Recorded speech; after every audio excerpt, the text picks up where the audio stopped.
What's going on everyone? Daniel Ricciardo here, Aussie F1 driver and a Save the Children ambassador. Now, we've got some questions in from a few of the kids from our Handson Learning program. This program's focused on helping students engage and build some work, life, social skills outside of the classroom. So doing projects around the school or in the local community. So we've got a few questions and let's see what they got for me. I want to know why you're interested in the Handson Learning program. I'm interested in the Handson Learning program because it's something I feel would have really resonated well with me as a kid when I was at school. I think having an outlet like that and to build some other skills would have been beneficial, you know, because a lot of the time I did feel a bit constrained in the classroom and I did want to kind of have some other challenges. I wasn't great with textbooks and I was definitely more of a hands-on kid simply. So I know what it would have done for me, and the thought of how it can help other kids is, I think that's the main reason why I'm excited about it. Hi Daniel, my name was Harper. I was just wondering, what was your favourite subject at school? All right, Harper, favourite subject at school. I mean, if I'm being really honest with you, it was PE. It was physical education. I love sports. But as far as like a real subject, I mean, maths, because it's good when you solve a problem, so I liked that. But when I got older, like some more in high school, when you could do things like woodwork and a little bit more hands-on, I preferred those subjects. Hi, do you get scared when you're driving so fast on a racing track? So, I think you learn to deal with being scared. You know, like the first time I drove F1, I was very scared, but I was also excited. Like the fear makes it exciting, you know, and it's like if you go down a big hill on your bicycle, it's scary, but you also want to do it again. So it's a similar feeling with racing and you get used to it. You get used to going fast. So I wouldn't say I get scared anymore, I just get excited.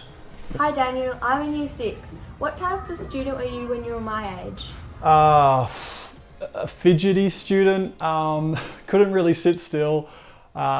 I wasn't the best listener. I always wanted to like talk or kind of be the center of attention. I was, I would say I was engaged or enthused, but sometimes on things that I was too busy focusing on and not always on the schoolwork. So yeah, there was definitely some room for improvement in year 6. Daniel Ricciardo, which is your favourite racetrack in the world? Firstly, I love your hat. I'm a bit of a cowboy myself, or a wannabe cowboy, so I'm digging the hat very much. So, favourite racetrack in the world? I mean, I've said Monaco for years. I didn't have a great race there in 2021, but I'd probably still say Monaco gets me most excited. Hi, I was just wondering, how old were you when you started being interested in cars? I was 8 years old the very first time I drove a go-kart, and I was hooked ever since then.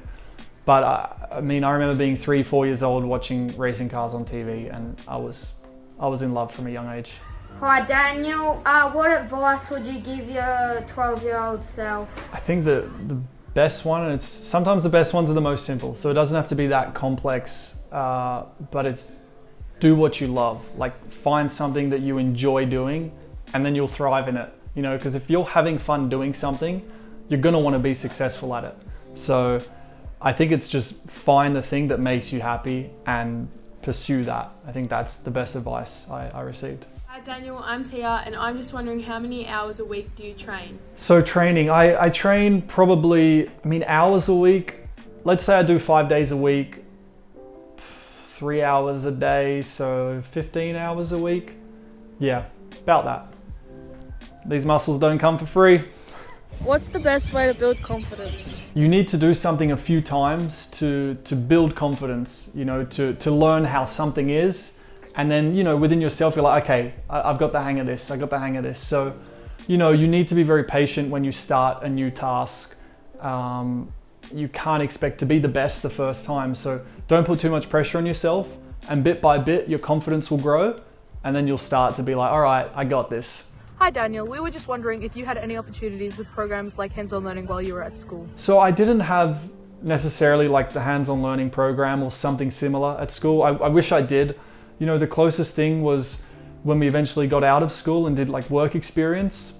That was you know, we were a little older, I guess, when we started doing that, but that was kind of the most fun. I think also to get out of the classroom is just, it's always exciting because you know the four walls of the classroom, what it's like, and it's a little bit kind of predictable and a bit the same. So getting outside is already an exciting feeling. So yeah, I mean, the hands-on learning program, I do wish I had at school from a younger age.